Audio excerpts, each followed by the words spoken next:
Bismillahirrahmanirrahim. Assalamualaikum warahmatullahi wabarakatuh. Perkenalkan, nama saya Al-Muhaqin Naufal Hamada dari Universitas Muhammadiyah Lamongan, jurusan Teknik Komputer. Di sini saya akan presentasi tentang teknologi nirkabel dan akan menjelaskan apa itu teknologi nirkabel dan juga macam-macam teknologi nirkabel dan contohnya. Ada juga lagi kelebihan teknologi nirkabel dan kelemahannya juga. Mari kita mulai.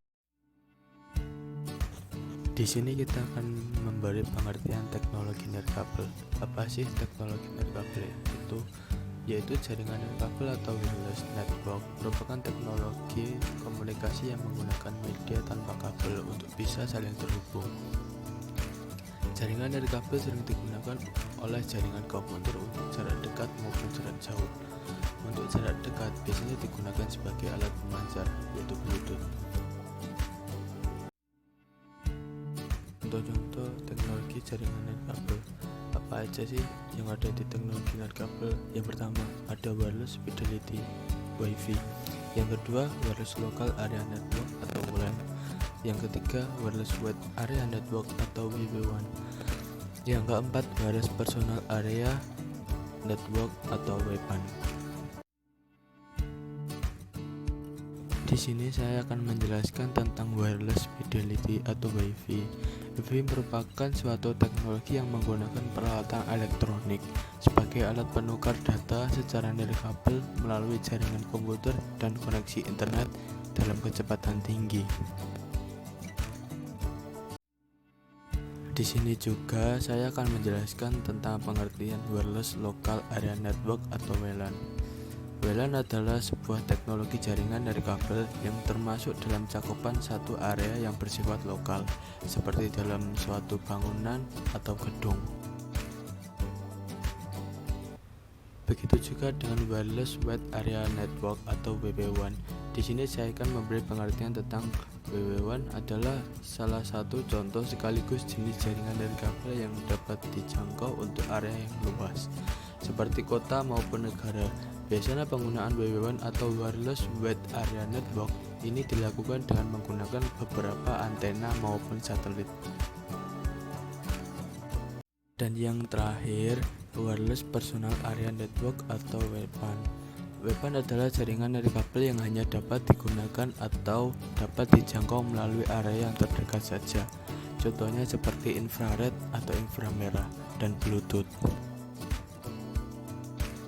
Teknologi jaringan nirkabel, alat dan cara kerjanya. Yang pertama, inframerah atau infrared. Inframerah atau infrared adalah sekumpulan gelombang cahaya yang mempunyai frekuensi yang lebih rendah dari yang biasa diterima oleh mata manusia. Pada umumnya inframerah banyak digunakan oleh sebagian besar sistem remote control yang ada di televisi.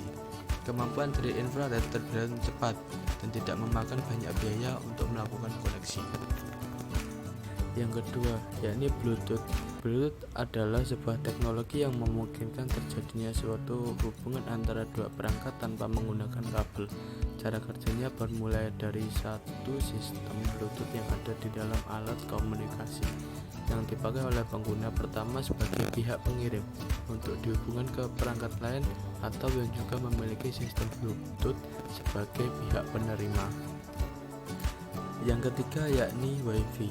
WiFi merupakan teknologi jaringan nirkabel yang paling banyak digunakan saat ini oleh masyarakat. Pasalnya, fasilitas WiFi yang telah tersedia di banyak tempat, mulai dari kafe, hotel, department store, barbershop, hingga warung-warung kecil. Yang keempat yakni access point. Kehadiran dari access point diperlukan untuk mengatur lalu lintas data, yakni hubungan ke pusat transfer data.